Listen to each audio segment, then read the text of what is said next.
my formal review of this movie was to be like, this is what y'all look like when you accept an Ozempic equivalent sponsorship for your podcast with a majority 18 to 34-year-old women audience. And I meant that with my whole chest, because what the fuck are some of you guys doing? Dude, where are you? Pick up your phone. I'm going to a summer party tonight, and you're obviously invited, so call me back. Okay, love you. Bye.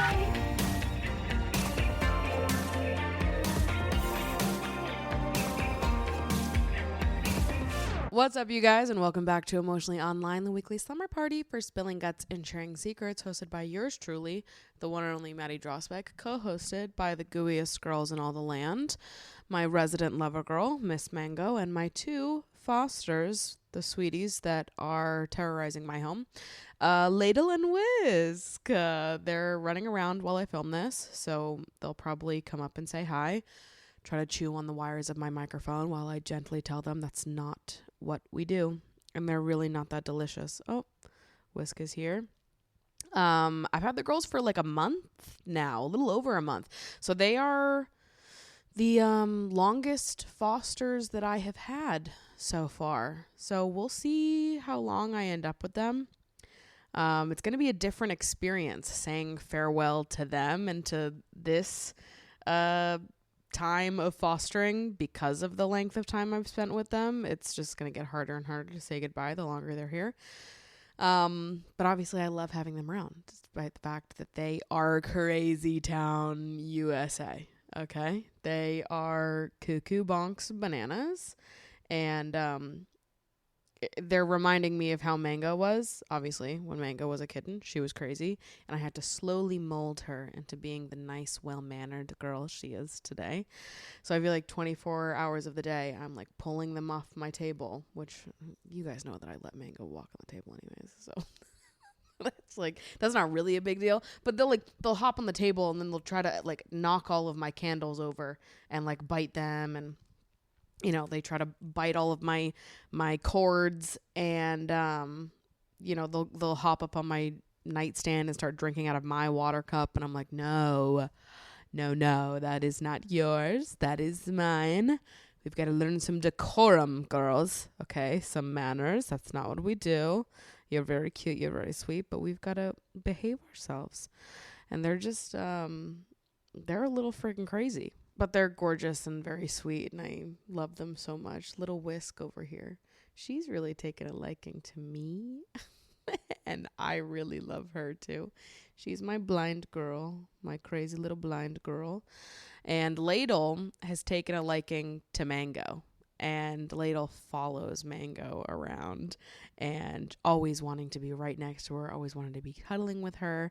I've caught Mango cuddling with her a few times. I've caught Mango grooming her a few times. Mango is usually like, oh my God, get away from me. You're way too close to me right now. But over time, I've seen her start to allow it more and more. I think Mango's a very independent girl. She likes her alone time. She likes her space. She doesn't like to share me a ton of the time, but she's a sweetie at heart. She can't help it. So she is warming up to Ladle specifically because Ladle fucking loves her. Whisk hisses at Mango.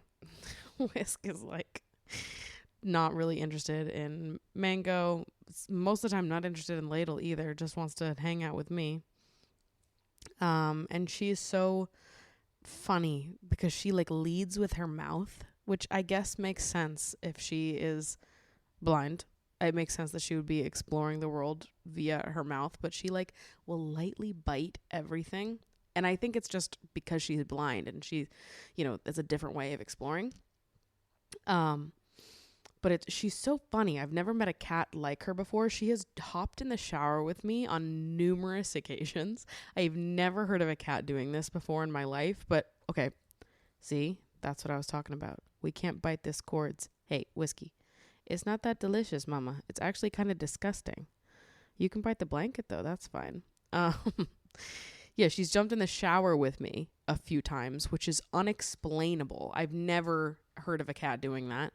But every time that I turn the shower on, she runs and she comes and she sits on the edge of the shower. I think she just likes the heat, the steam coming off of the shower, maybe. But she sits there and she like debates jumping in, and I'm always like, don't do it. Don't even think about it. Leave it alone. Like, mind your business. And there's been a few times where I've turned my back while showering and all of a sudden she's in the water with me.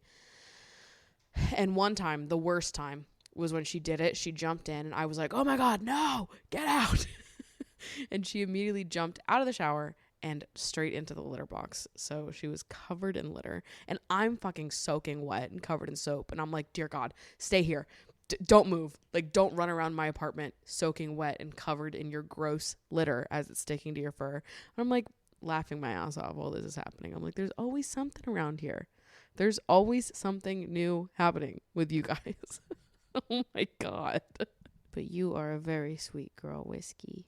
And I'm so excited for you to find your forever home. These two girls are still up for adoption. Heidi Wrangles Cats on Instagram. You can apply to adopt these girls.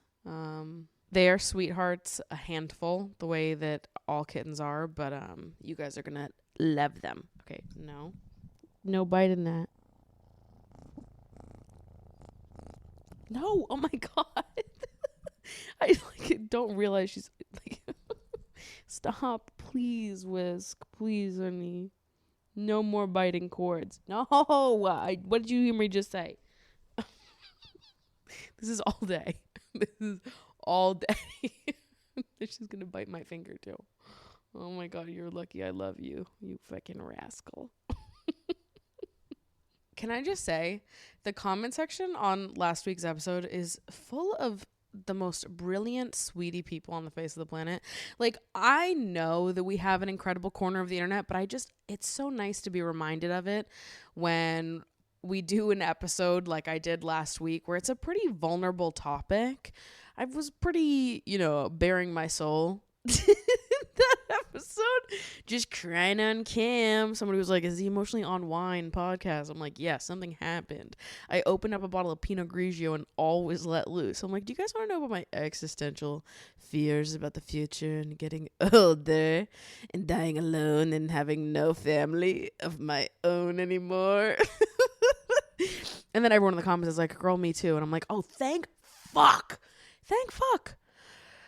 Those comments were so pleasant. They were so nice. You guys are so brilliant. And, the internet can be a crazy place. I've dealt with my fair share of nonsense on the internet. But for the most part, you guys are fucking fantastic. And particularly the comment section of the last episode was just like full of really comforting and fascinating conversation. So I just want to thank you guys for being the friggin' best, and also for reassuring me in my panic that, number one, I'm not alone in that feeling, but also to those of you that have like sort of surpassed this phase of life and can look at me and be like, don't worry about it. Like, I've been where you are. I have, been through my late 20s. I'm now older through that period of life, and like, it does get figured out and you will grow into this next phase. I appreciate your wisdom deeply. It is like, it's weird to like really feel the differences and like changes start to happen as you age up into like the next, I don't know, category of life experiences. And I've just really been feeling it lately. And, that comes with all of its own fears and realizations. And I just appreciate you guys imparting your wisdom on me, because it was really comforting. And I'm just grateful for this space. I have spent my week talking about nothing else besides the fact that I've been digitizing my closet. I fucking did it. It took me 18 hours over the course of 4 days, but I fucking did it, and I am obsessed. I'm fucking obsessed. I need this app to sponsor me, because I am about to become their biggest fan, the same way that I am Letterboxd's biggest fan. I'm about to go hard for this Index application, okay? Letterboxd and Index, you need to sponsor me, because I ride for your applications, okay? I love data. That's the thing about me. I was fuck math all throughout high school, and I still am. Fuck math. I mean that from the bottom of my heart. However, data, statistics, a pie chart, like, that actually makes me fucking horny. I'm not kidding. I love data. Letterbox gives me such good data. Index, such good data. Okay? The understanding of it all, having this bird's eye view picture of my closet, the value of my closet, the cost per wear of each of my items, which categories in my closet I have the most items of. Having all of that information now, having this better understanding of such a massive part of my life. It's not like I'm a whatever kind of person about fashion. I am very invested in that. I think about clothes and my style every day of my fucking life. To have more of an understanding of myself through the 18 hours that I put in digitalizing my closet. Oh my God, I can't tell you the amount of satisfaction it has brought me. Woke up, was like, okay, let me throw these pants into my creative space. And then I could wear a white top. I could wear a blue top. I could wear a yellow top, a purple top, a brown top. There's like a little brown and purple belt. Not belt. Like, it looks like fake boxers peeking out at the top of these pants. Anyways, I was like, okay, filtering out all the different colors that I could wear. And I styled these pants a few days ago with a shirt that I literally has been sitting in my closet for 2 years.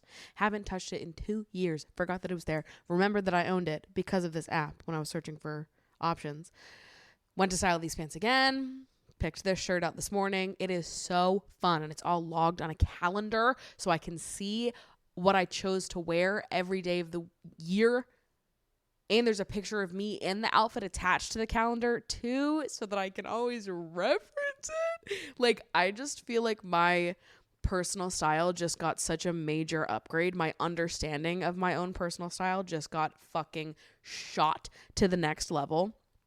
So I guess I'm doing the 75 hard style challenge. Like, not officially. I might officially commit to doing it. But I'm like, okay, I'm logging my outfits every single day now. And I'm consciously trying to be more mindful when it comes to my clothing consumption and understanding of my wardrobe. To do the 75 hard style challenge is basically that, plus you're committing to no buys for 75 days. So that's the part that I'm pausing on, because I don't know if I want to commit to not shopping for the next 75 days, considering that we're about to, get these Black Friday deals and all that. I'm sorry. It is who I am. I want a good deal. Okay. But I think I'm going to do half of it where it's just like I'm getting dressed every day and tracking it and all of that. And maybe I'll officially embark on the 75 hard style challenge at the beginning of the year, post holidays. Because at that point, it's like, well, what more do you need? We got all the deals. Deals have been done and dusted. But now I feel capable of tackling something like that. And I am so excited to just learn more about my personal style through all of this. I think this is going to be like such an incredible tool for honing in on all of it. So I documented this entire process. I'm currently in the works editing that video. It should go live on Monday. So if you're interested in seeing the process of me digitizing my closet and like how I did it, the process of doing it, tips that I got from other people, and also hear me go through all of my data, that video will come out next week. I think it's going to be a good one. And if you are someone who enjoys fashion at all, I think that you would benefit from doing this. Even though I've only been done and like using the app for 3 days now, I feel confident that any person that is like a fashion lover, loves styling outfits, loves experimenting with clothes, and like have a vested interest in building a long-lasting wardrobe that feels in alignment with your style, I think you would benefit from digitizing your closet 100%. Something to think about. That's all I'm saying.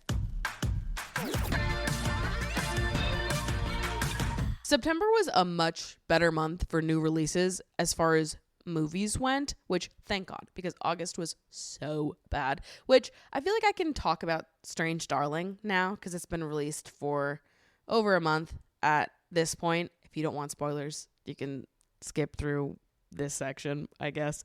But I don't recommend watching this movie. So if you're going to listen to my recommendation and say, fuck it, I'm not watching it, then like, listen to me. Because I want to rant about this movie. I think I gave it a 2.5. In hindsight, I think I would rank it lower, to be honest. What the fuck? I'm confused that people are raving about this one, to be honest. I just saw that Letterboxd put out that list of like the top 10 best horror movies that came out in 2024. The Substance was at the top, which I totally agree with. I'm about to talk about The Substance in a little bit because that was my favorite release of September, one of my favorite movies that came out this year so far. Longlegs wasn't even on the top 10 list, which is blasphemous. I fucking love Longlegs. Let me in now, not a once, not twice, but as many times as I like. I fucking love Longlegs, okay? Longlegs wasn't even on the list, which is how I know y'all are full of jokes, okay? We got jokers over here. We got comedians putting their 2 cents into these Letterboxd ranking lists. And somehow, Strange Darling was on the list for top 10 horror movies of the year. And I was like, what the fuck?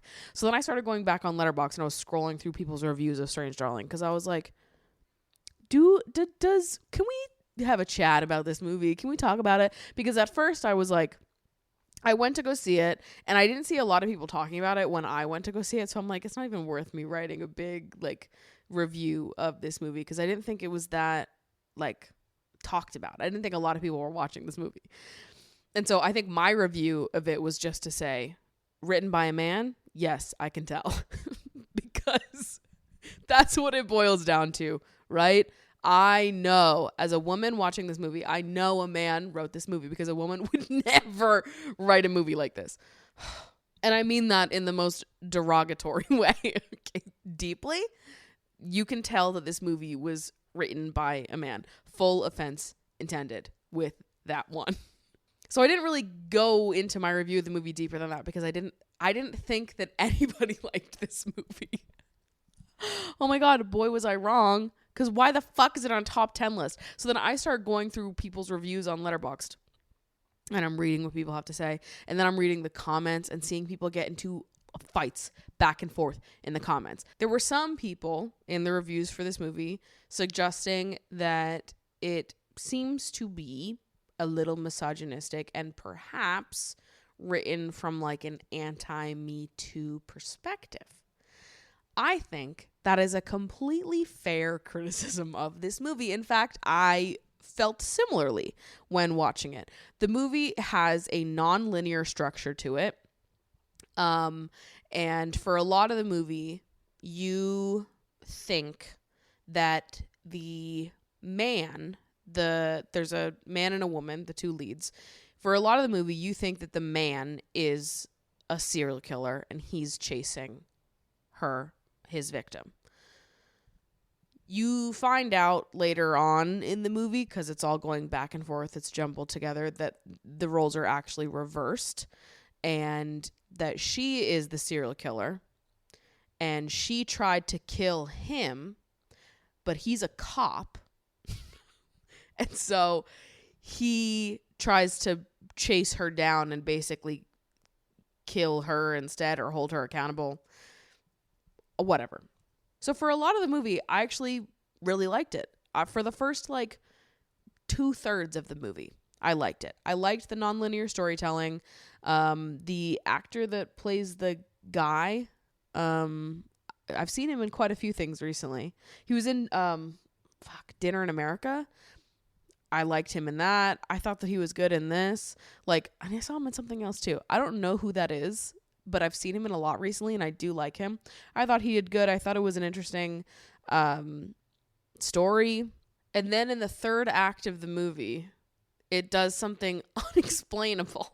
And this came after the reveal that the woman was actually the serial killer and not the man. Because I liked that. I liked that, oh my God, we just learned, halfway through that we can't trust any of what we learned so far. And it's actually the reverse is true. This is cool. That's fun. That's interesting. I thought that was great.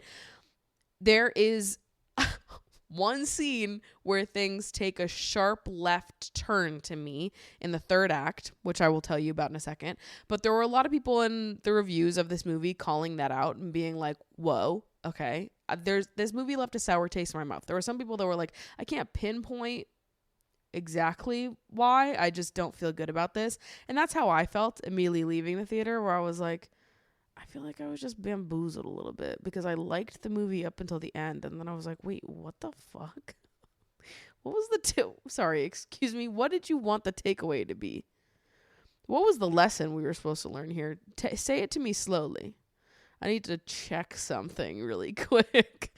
And there are obviously people in their views that were saying that the movie seemed a little misogynistic, a little bit anti-Me Too, which I think is a fair criticism. Whether or not you agree completely or personally perceived the movie that way, I think understanding the third act of the movie is kind of hard to be like, that's not a valid criticism. Like, it is a valid criticism and it does make sense, but people were in the comments of those reviews fighting with each other about whether or not this movie was misogynistic and anti-Me Too. And it's like, okay, guys, I think we can criticize a movie and be like, that was a little weird. That third act sharp left turn was a little fucking weird and I felt uncomfortable about it.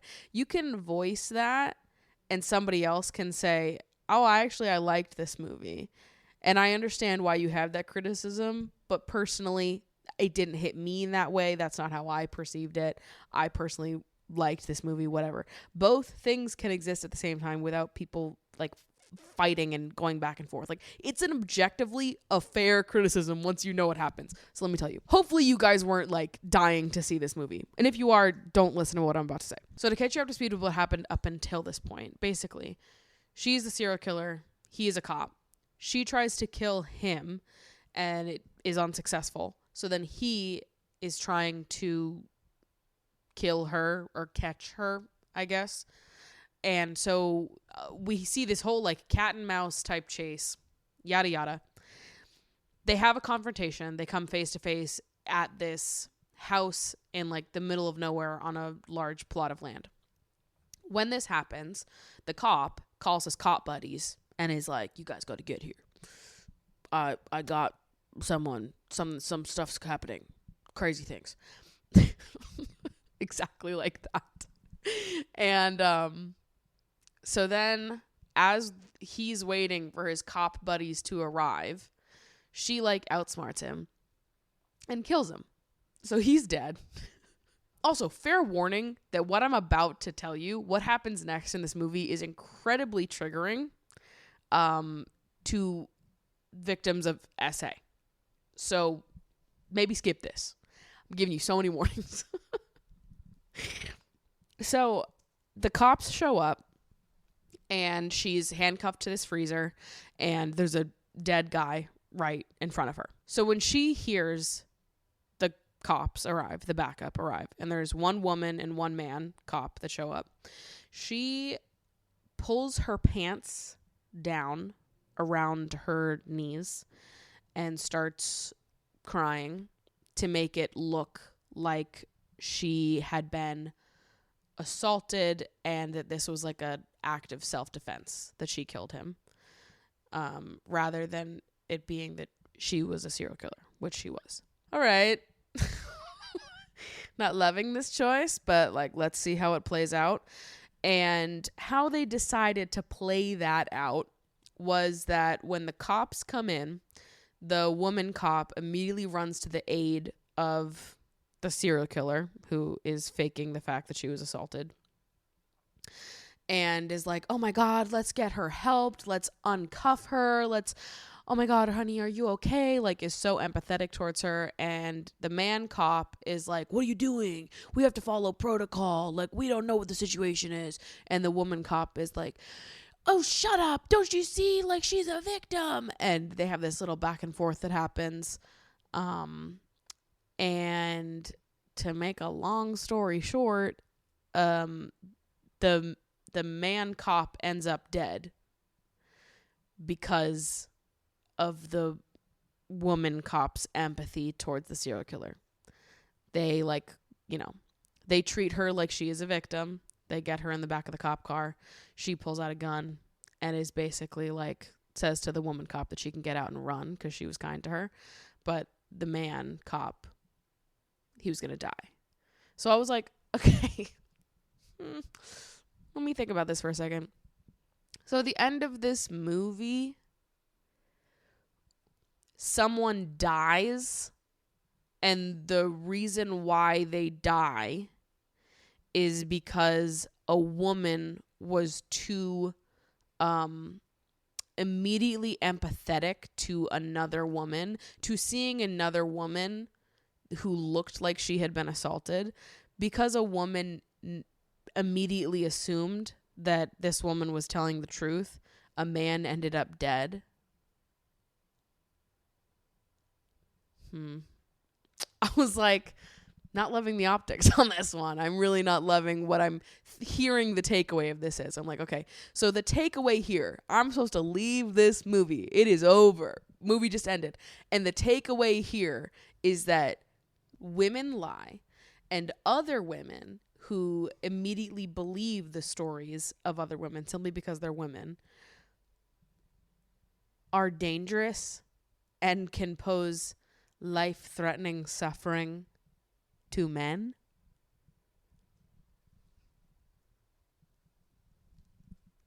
Sorry, huh?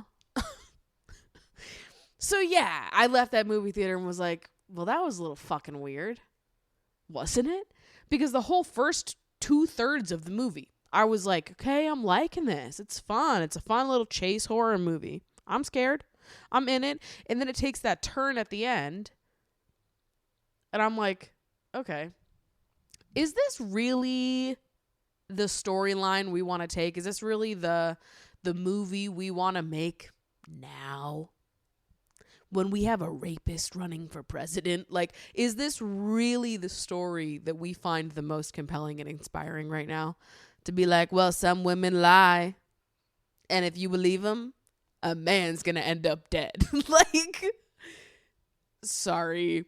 Was it crazy that people left that movie and were like, that felt a little misogynistic and anti-Me Too? No, it wasn't crazy. And so I gave that movie a 2.5 because I did like certain aspects of the production. But the more time that passes, the angrier I am about the movie itself, and the more confused I am that the movie had a lot of positive reviews. Because I'm like, I've got questions for the writer. I've got a lot of questions for the writer. I actually would want to know a lot about the writer's personal life. I want to sit down and ask them questions. I don't know. Anyone else that watched Strange Darling, did you also leave the theater with like a sour taste in your mouth? How has that sour taste sat with you as time has gone on? Like, I just left that theater like, okay, so a man wrote this. This is a man's doing. And what a like shitty storyline. What a shitty thing to have turned this into.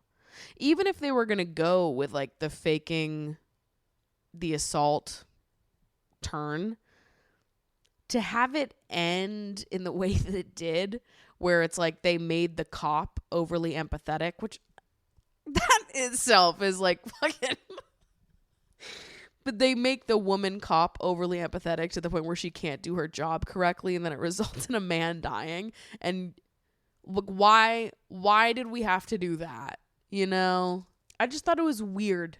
I thought it was a weird choice, and I thought that it was a dangerous choice as well, given the climate we live in, where a rapist is running for president, and there are like tons of people, like 50% of this country, that's fucking cool with that.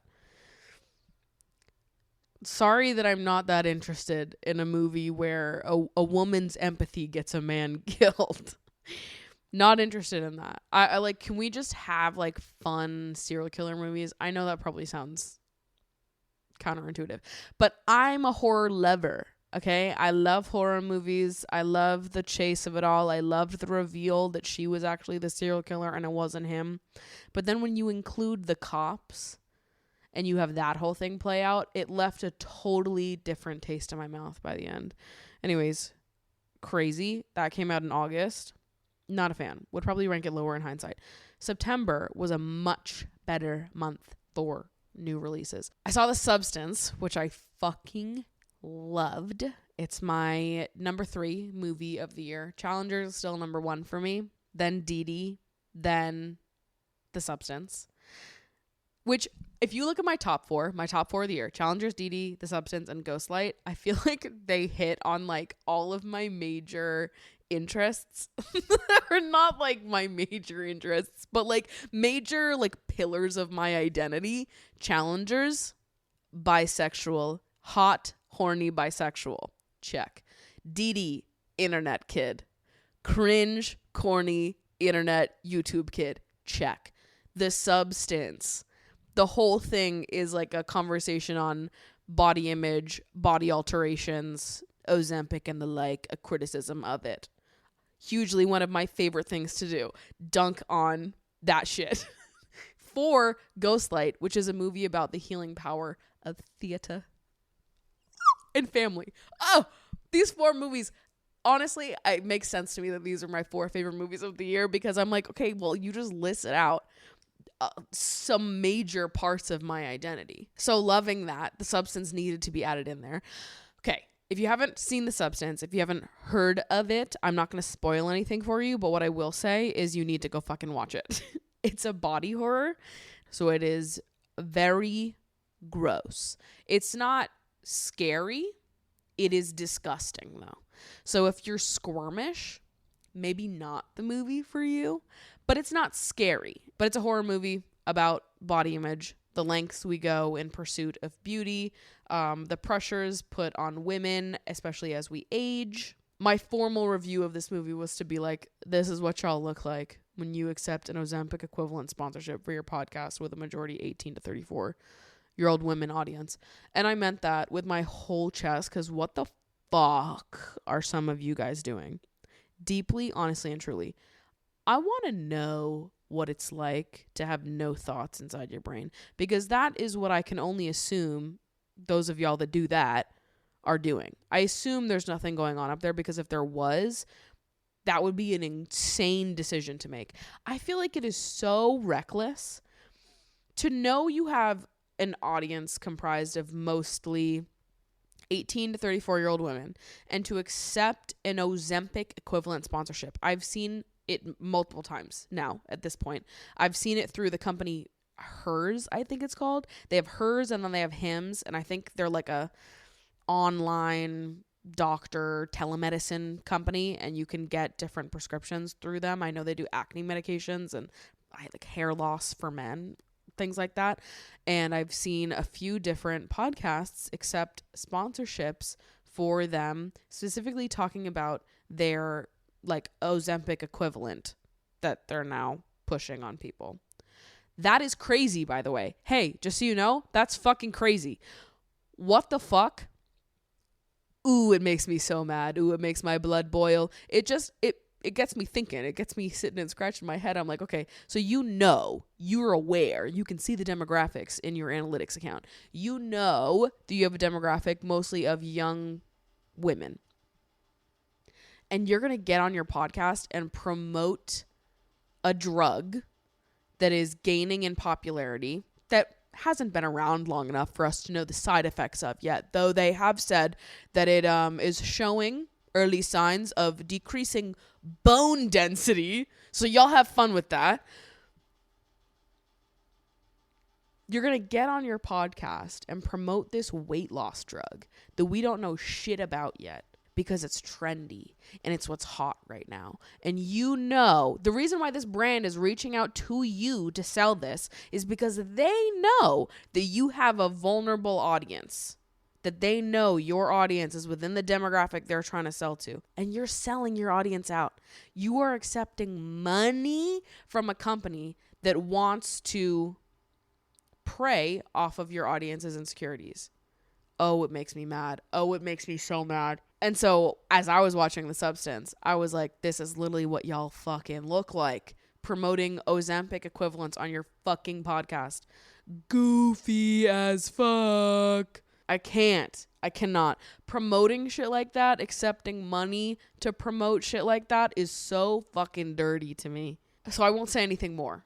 But if what I just said makes you feel passionate and fired up, then you should go see The Substance. Because it is crazy cuckoo bonks bananas. And it was so much fun. Loved it. Fantastic movie. Getting great reviews. Then a few days ago, I went and saw A Different Man with Sebastian Stan, who is so sexy. Can I say that? He is so sexy. And he is so talented as well. This is probably my favorite thing that I've ever seen him in. A Different Man. I didn't realize before watching it, because the trailer, like, it gives you a good picture of what it's about, but I didn't realize, like, truly how much of an overlap it was going to have with The Substance. I was like, okay, this is a great little double feature moment. Different Man isn't a horror movie, but it's, similar themes going on here. And I also loved it. I gave The Substance 5 stars, and I gave A Different Man 4.5 stars. So fall already looking fantastic with the new releases. I'm seeing Joker tonight, which I've already promised I will give a good score, because anything that Lady Gaga is a part of is immediately fantastic. It can be the shittiest thing ever for other reasons, and Lady Gaga's inclusion of that thing is still perfect. Even some of Lady Gaga's worst work, Jewels and Drugs. Even Lady Gaga's worst work is better than some of y'all faves' best, okay? And I mean that with my whole chest. Jewels and Drugs is better than Katy Perry's entire discography. And I've always said that. Teenage Dream was good. One of the Boys, fine. Anything that happened after that, anything that happened post 2010, bad. Doo-doo. No good. Long time said that. No, I've literally always said that. The truth is just that I ride so hard for Lady Gaga, which, while we're talking about Lady Gaga, there was an audience submission about Gaga this week that I did want to bring up, just so that I can talk about my woman, my lady, a little bit more. I fucking love her. I'm so excited for Gaga music to come out. It's happening this month. I'm so excited. The last time a Lady Gaga album came out, I didn't have a podcast. Do you understand what's about to happen here? Unprecedented things are happening on this microphone over the next 6 months. I'm not going to shut up about it. So strap in. Anyways, here's a submission. Somebody said, "Hey Maddie, we are 2 regular listeners and dedicated viewers of your slaying content. We want to thank you for being the starting point of our friendship. We met each other in university, but since we noticed we both watch your content, we started to have deeper conversations. Your takes were often the inspiration for reflecting on our relationship with our bodies, queerness, love, and life in general." Love that. Literally huge. Fantastic to hear. Thank you for telling me that. That makes me feel wonderful. Since you talked last episode about Lady Gaga and going to see her at the cinemas, hopefully it was great. I haven't seen it yet at the time I'm recording this. I was just preemptively excited, but I am seeing it tonight. We wanted to ask if you can introduce us to the Gaga universe. We recently talked about queer icons and noticed that we have been sleeping on the queen of the queens, Lady Gaga. We both came out only some years ago, and when we were younger, we thought Gaga is just weird. Looking back, we really want to learn more about this queer queen and what it meant for you to grow up with her. I remember where I was when I first heard Lady Gaga's music for the first time. We were driving home from Maine, and we were at the top of my driveway. We had a long driveway in my childhood house. We were at the top of the driveway about to come in. My mom was reaching out getting the mail, and Just Dance came on the radio, and I heard a few seconds of that, and I said, this is just scrumptious. This song right here is pretty fucking fantastic. And this was like, it was an immediate love for me. I heard Just Dance, and then I was like, okay, banger, smash, hit, sensation. That's my fucking mother. And this resulted in me following the development of Lady Gaga's career. So I have really been around since day one. Day one, Just Dance dropped. I'm in middle school. I'm like, this shit eats, okay? I had taste back then. I have taste now. Some of us are just born with it. It's genetic. I'm sorry. Some of you bitches are unsalvageable in that department. And I've talked about this with some of my New York friends because I think maybe it was different school to school, but like I've had conversations with some of my friends that grew up not in the same town as me, where I've talked about being a Gaga fan growing up and how like I was in the trenches in middle school specifically, okay? The rise of Gaga when all of that was happening. Do you understand? I had to go to school prepared to give like argumentative essays explaining the reasons why Gaga made the choices she did, what her music videos were doing, when she wore the meat dress, when new songs came out. I had to come ready to defend with my life everything that she did, because all anyone would do is make fun of her and be like, this is too weird, this is like, I don't get it, she's so this, she's so that. Nobody understood her, and it would make me so mad, and I came ready. I was in the trenches. But then I was talking to some of my friends that didn't grow up where I grew up, and they were like, oh my God, that was not the case in my school. Like, everyone loved Lady Gaga. It was like cool to like Lady Gaga. And I was like, that was not the case in my fucking high school. For sure not, okay? So let me put it in perspective for you timeline-wise. I'm in middle school, which is notoriously the most awkward and painful, horrible time in life ever anyways. I have horrible self-esteem. I'm being bullied for my appearance, for my videos that at that time I was posting on Facebook instead of YouTube, for the fact that I did theater, everything. This was the age where people would write Facebook statuses about me. I would get home from school. This was like 2009. Get home from school. I'd log on Facebook and I'd see somebody write a status about the fattest girl in homeroom. And I would read it and be like, hold on. Carry the 1. Add the 2. Oh, they're talking about me. Like, I was not dumb. I knew when people were talking about me. And everything I did was so uncool. All the clothes that I wore were so fucking uncool. I remember there was this one time I was wearing a button-up shirt, and at the time, my chest was starting to come in, and the buttons were pulling away from each other because the shirt was a little bit too small for me now that I had boobs. And I remember being absolutely mortified because there were like 3 boys that sat around me because our desks were organized by fucking last name, so you couldn't sit with your friends. And all of my bullies sat around me. And I just remember them looking at each other and being like, look at her shirt, look at her shirt. And then one of them would turn behind and look at me and snicker. And they're like just bullying the shit out of me, making fun of me to my face, to each other, looking at me like it's painful to think about. I also had really bushy eyebrows and a lot of hair on my upper lip at that age as well. So I remember there was one time where I was bullied like hell for having a unibrow in French class. And then I went and had a sleepover that weekend with some girls that were not my friends. And they bullied me like hell for having a unibrow. So then I made my mom take me to get my eyebrows waxed for the first time that Sunday. I was like, Mom, I'm done. Everyone was so mean to me this week. You need to take the hair off my body right now. And a couple years later, I had laser done on my upper lip so that hair would go away. It was a horrible time. I was so insecure about every part of myself. Everyone was so fucking mean to me. I have the most horrible stories from all of my middle and high school years. I've said this ad nauseum at this point. You guys know, we don't need to get into it. It was not fun for me, okay? I also, as I've talked about many times on the internet, have struggled with feeling like I'm too much my whole life. That I am overwhelming, like I'm too much to handle, that I feel too much, that I'm just like a lot.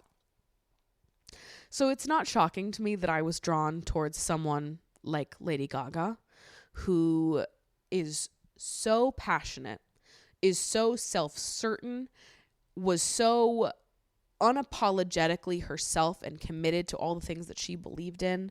She was weird, and it was a beautiful thing. And you would go to her shows and she would make it so clear that like everyone in this room, there was a place for you here, that like her shows were just like the conference of misfit toys, and that like here you were going to be cool no matter what. And here being weird was going to be like the best thing about you, the thing that people loved about you. And I loved how when I listened to her music, when I listened to her talk in interviews, when I went to her shows, I left feeling truly comfortable in myself. And there was nothing else. There was no other media that I consumed that made me feel that way before finding Lady Gaga. And I think that, like, I know it sounds silly to some people, but I really do attribute a lot of my self-confidence to her. Because I think in a time where like a lot of my confidence was being stripped away from me and insecurities were just being added on left and right, she was this light at the end of the tunnel for me that made me believe that these people were wrong, and actually it was cooler to be weird and to be myself and to be passionate and to be loud and to be too much. I looked at her and how wonderful and, you know, magnificent and larger than life she was, and I felt like I could take up that same kind of space. And I just love her brain. I think she's so brilliant, and I loved how she was just like, her passion, the like living, breathing, dying for the work, for the art of it all. I loved it. And she was like experimental with so much as well, metaphorical. I would watch all her stuff and just be like, yeah, let's dig in, let's unpack. And I loved it. I loved all of it. And then also to see at the same time, she's young. At the start of Gaga's career, she's like 21. She's a baby at the start of it all. At the beginning of her career, everyone's telling her she's fucking weird. They're scrutinizing her. She's, you know, all those weird rumors about Lady Gaga that came about at the beginning of her career. Like the fact that she really used to be in interviews and people would ask her if she had a penis is crazy. And she handled all of those things with like such grace and such tact. And I really like seeing her be so young and so brave, and the fact that she was so committed to using her fame to help queer people from the jump, seeing how committed she was in those spaces, like that was inspiring to me. And I felt like she was so brilliant and so wonderful. And obviously she resonated with me in so many ways that I don't think I even understood until later, when I like fully came to terms with my bisexuality, because Lady Gaga's bisexual. And I think through watching her and listening to all the things that she said, this is the same time that, like, you know, Gaga's speaking at rallies in support of repealing Don't Ask, Don't Tell. This is like right before Born This Way comes out. She's like very politically active, and as a young person, I'm like 11, 12, 13 watching this. I'm watching this woman thinking to myself, I want to be just like her someday. Like, I want to be someone that is unapologetically myself, unapologetically weird, creative, you know, indulging in art for the sake of art, making whatever I think is beautiful and whatever I think is cool, and using that space to be a voice for causes that I care about. Being a fan of Lady Gaga improved my self-image in every way possible. I felt more confident in my talents and skills. I felt more confident in my body. I felt more confident in my weirdness, in embracing that side of myself and not needing to change myself to fit in or fit any type of mold. She made me feel like where I wanted to be was right where I was. And I literally, like, my walls were covered in Lady Gaga posters growing up. And whenever I was sad, whenever I was upset, whenever I like just felt so defeated, I quite literally, and this is like very cringe and also very sweet, but I would look at my Gaga posters and I would just talk to them and I would cry and I'd be like, what would you do?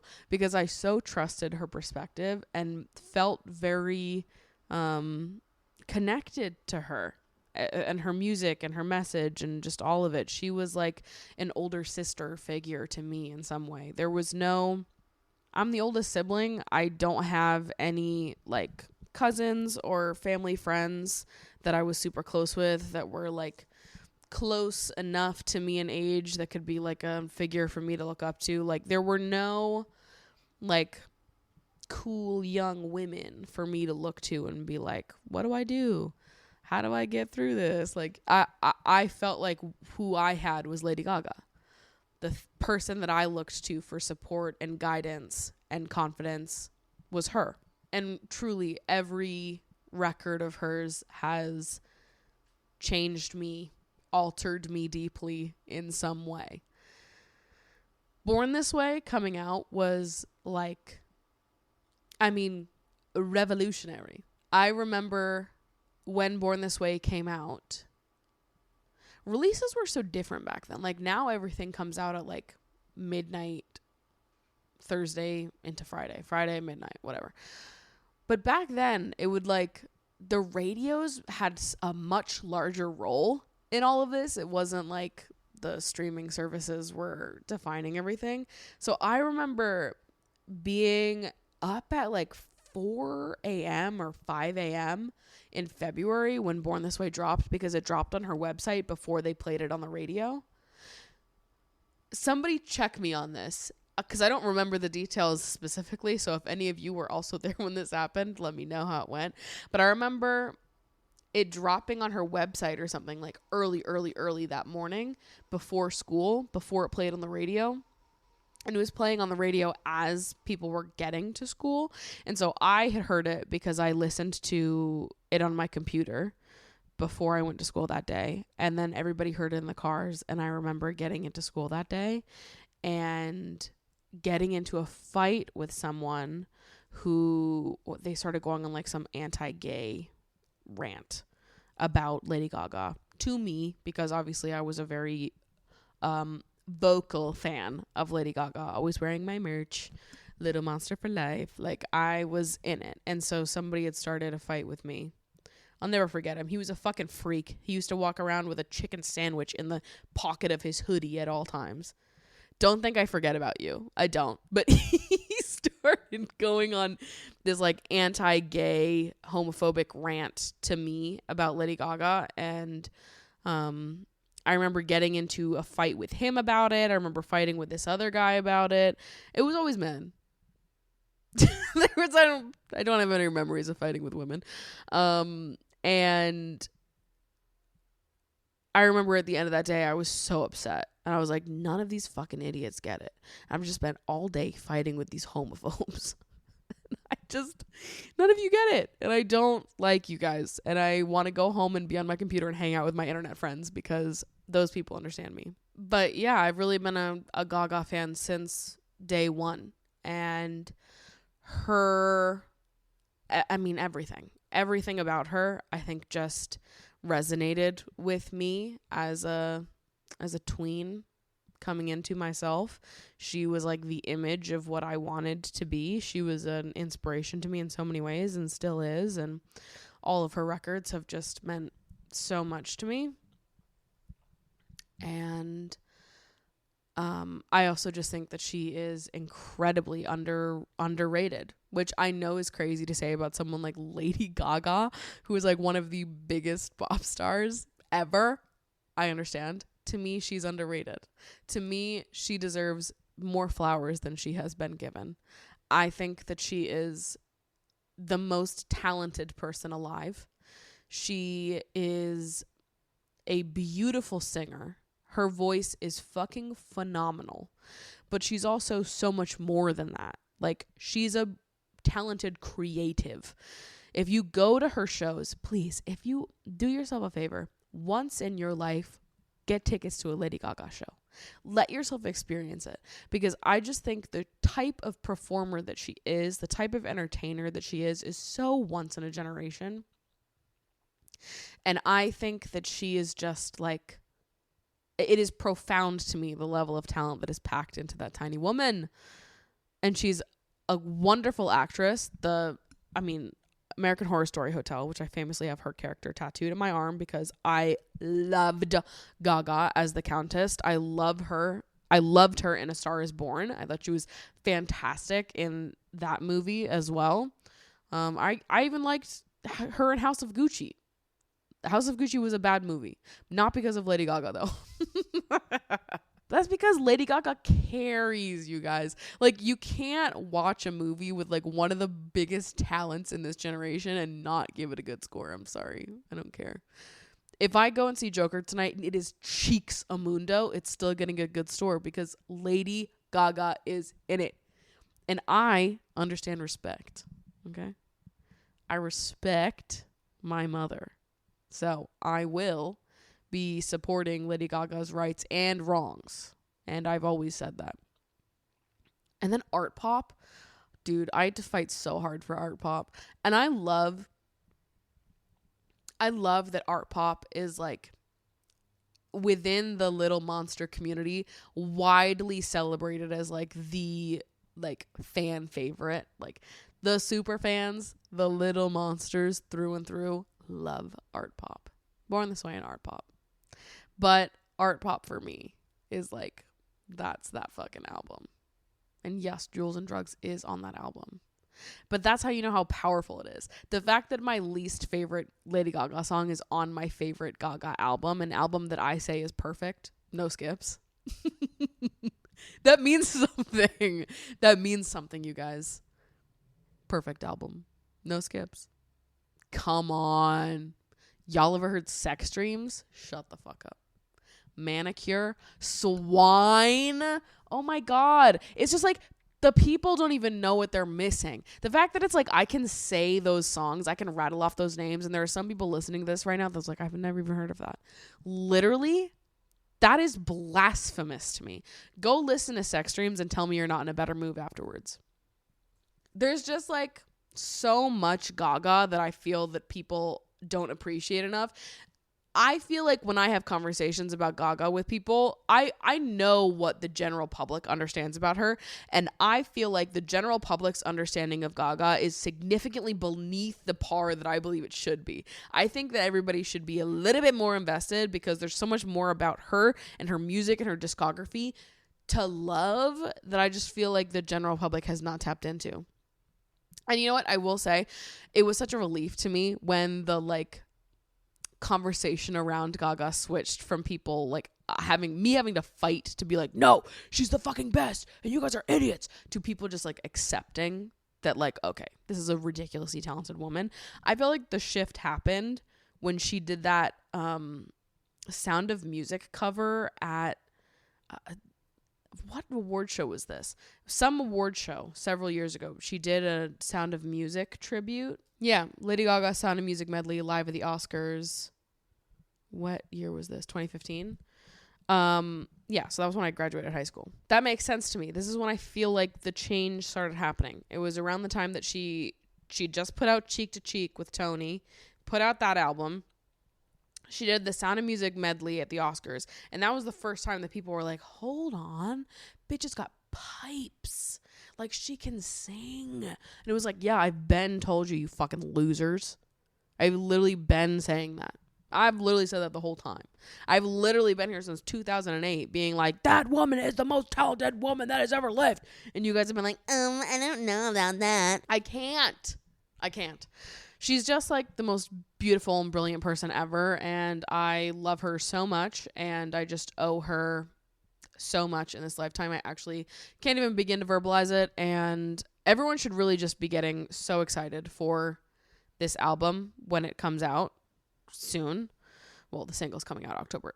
Album probably won't come out until like February. But you guys should all be getting excited about it. And you should be preparing yourselves to listen to it because it is a requirement by law. By law, okay? If you are a listener of the Emotionally Online podcast, if you are involved in this cinematic universe, you have to listen to the new Lady Gaga album on full. I understand that some of y'all are new here, that, you know, you haven't been around for when a Gaga album has come out. The last Gaga album came out in 2020.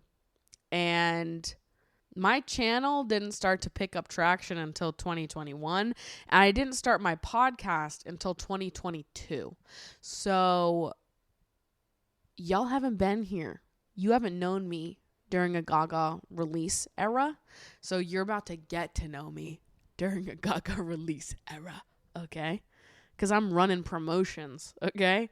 for free. She doesn't pay me shit. She's just saved my life, and now I owe her permanently. So get ready.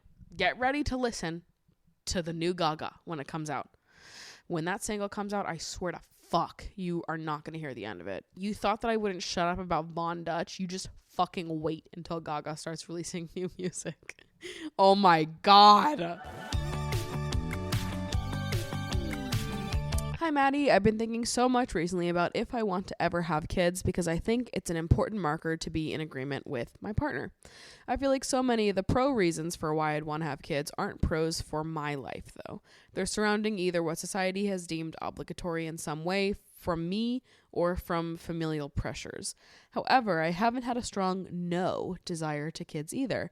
I don't know if I ever will have a concrete answer and was wondering if you don't mind sharing how you came to a firm no with wanting kids. Was it an aha switch in your brain, or was it a gradual process of learning what you think best fits your life?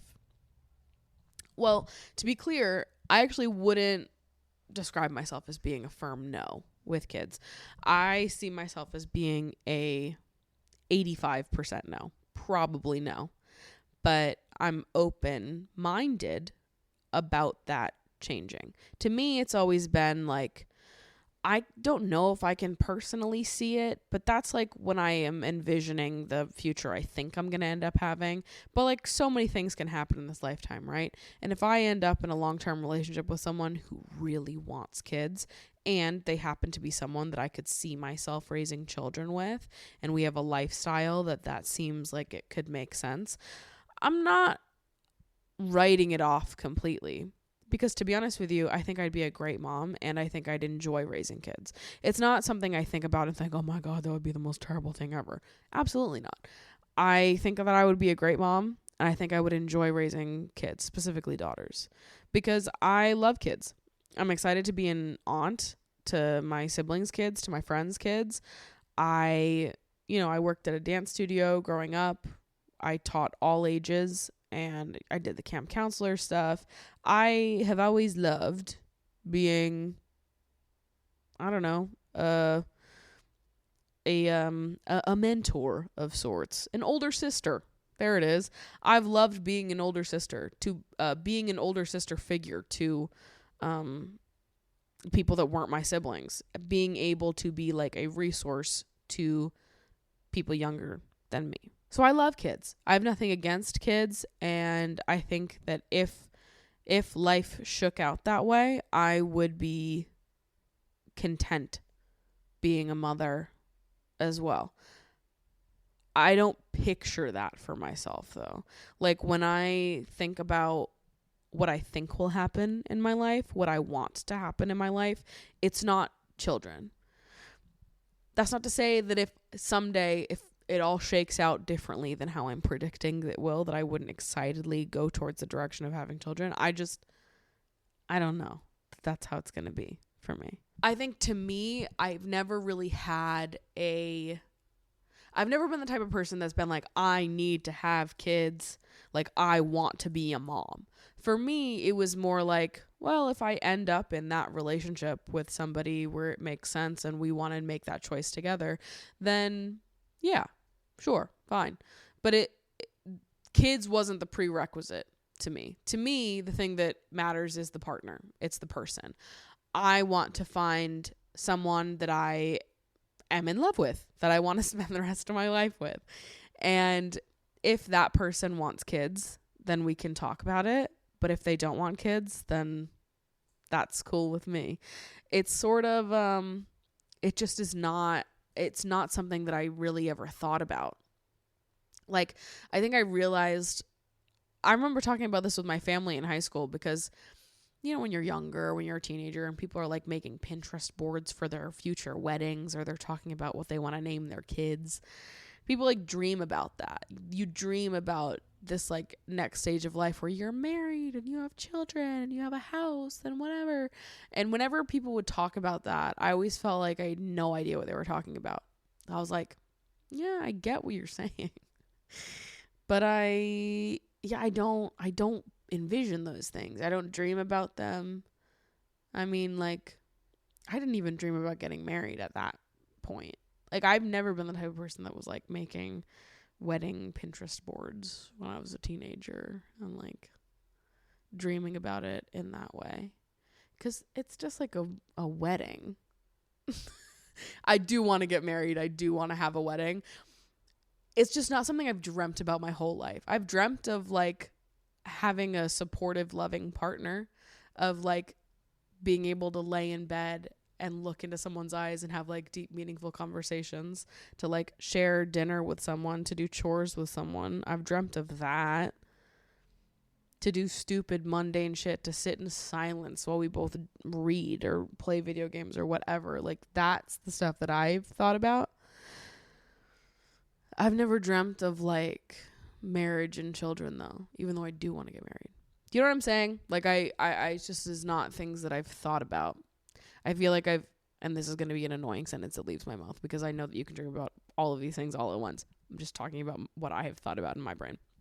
But I feel like I've always, when I envisioned my future, when I dreamed about my future, if I was going to make Pinterest boards on the things that I wanted to, dream about, I would be vision boarding my future apartment, my solo apartment in New York City, or like career things. My whole life, I've dreamt about my career and my individual life in New York. I think that I'm just like from a young age, I was very self-sufficient and independent. And I think that rubbed off on a lot of my like goals and dreams and interests as well. I'm a more career-driven person. I'm more of a creative-driven person. Yes, like I'm a very family-oriented person, and family and community means so much to me. But I never dreamt of starting a family of my own. When I think about my future and getting older, it just, I don't know, it's unbelievable to me. I'm like 27 right now, and my mom had me when she was 28. My mom and dad were already married, and they were about to have me at my age. My mom was pregnant with me. Imagine if I was pregnant right now. That's crazy. Like if I was pregnant right now on this, oh my God, don't even say, I'm getting woozy just thinking about it.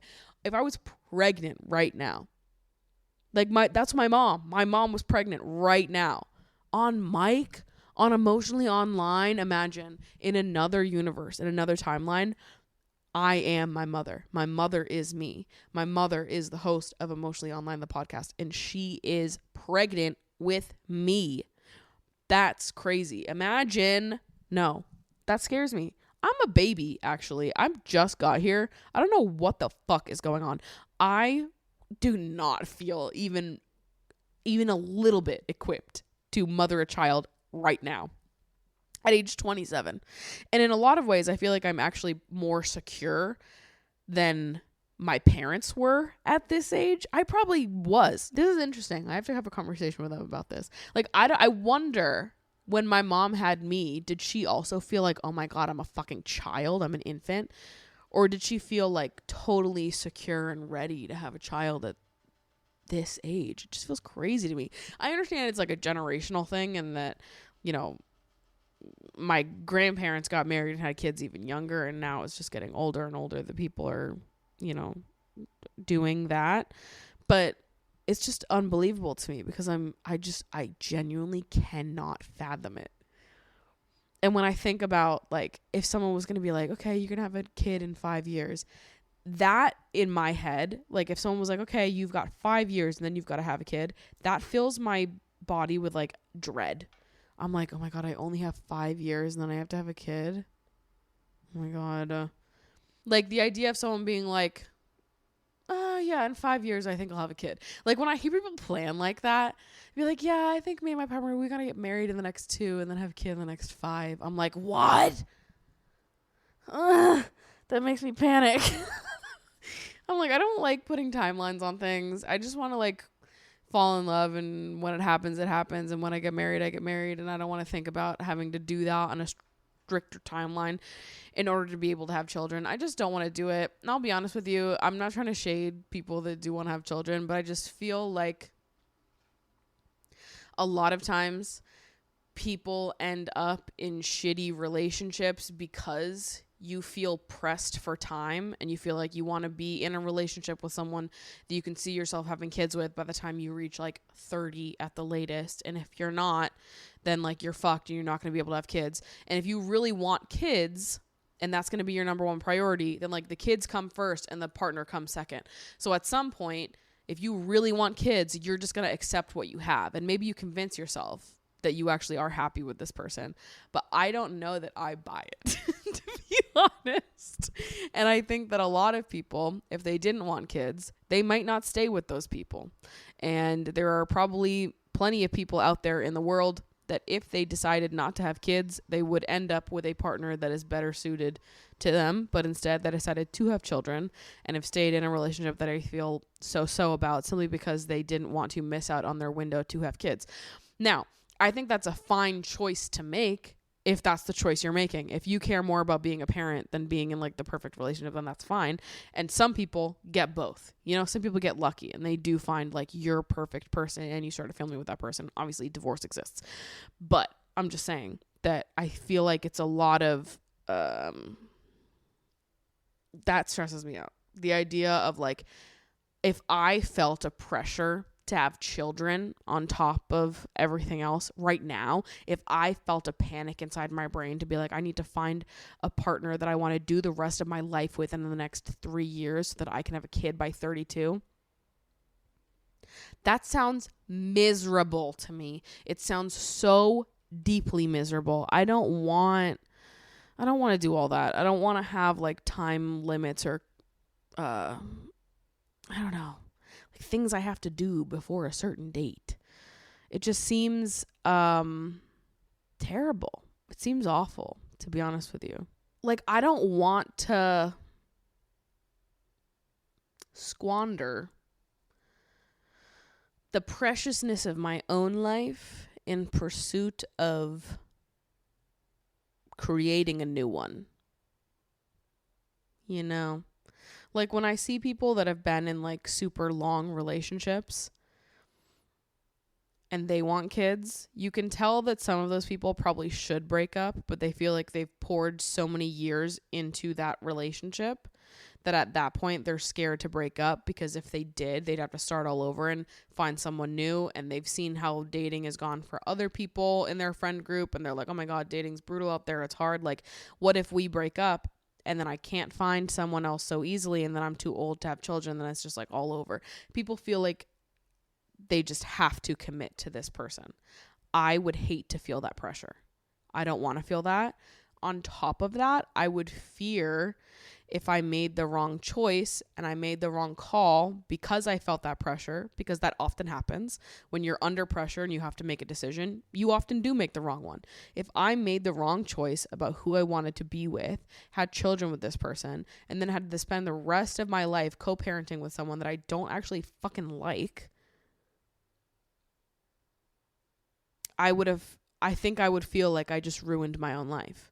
Like, I gave up the joy of my own life, of my own existence in pursuit of a child, and I put that over enjoying the life that I was given. Especially when, you know, your kids aren't necessarily being born into the greatest fucking world. So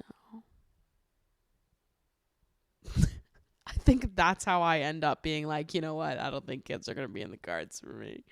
Because I don't ever want to feel like I'm under pressure for anything. Ever. I don't think that good decisions are made under pressure.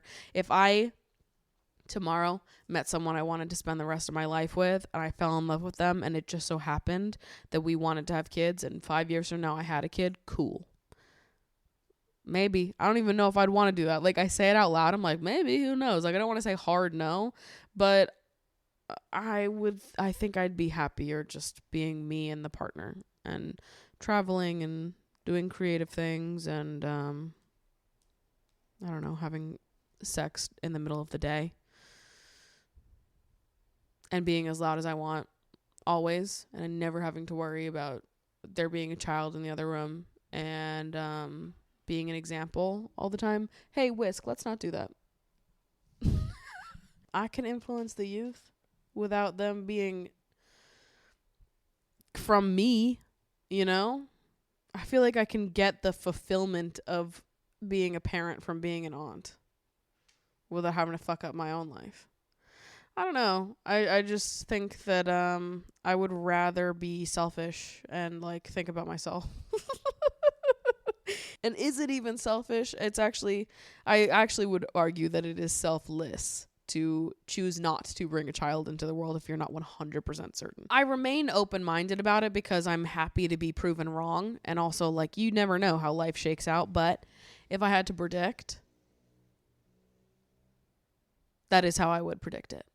And I think it's fine not to be a firm no. Like, I wouldn't even call myself a firm no, a hard no. Pretty much. But you never know. And I think most people probably fall somewhere on the, I don't know, spectrum. I'm on the, I don't know, probably not spectrum. I don't know, probably not. 85%, probably not. 15%, maybe. 0%, hell yeah. You know? 85% no. 15% perhaps. That's where I sit. And I think that's probably where a lot of people sit too. And to be honest with you, yeah, I don't know. I just think the pressure to raise children is bad. I don't think it's good. And I think a lot of people have kids that shouldn't have kids. And I do wonder if that would be different if the pressure wasn't there. Hey, you two, can you get off my desk, please? They don't even look at me. Like, I love how I talk to them like that, like they're going to listen. Hey, you two. I got lucky. They were sleeping for most of this podcast, and now they're going cuckoo bonks. All right. Anyways, I think that's where we're going to leave it for today's episode. I've been rambling for so long. I've got to get this episode edited before heading out to see the Joker. So I'll catch you guys up on what I think about it next week. And if you're interested in seeing my closet digitize extravaganza, be sure to stay tuned on my YouTube channel. That video should be going live on Monday. And with that, I will see you guys next week. Goodbye.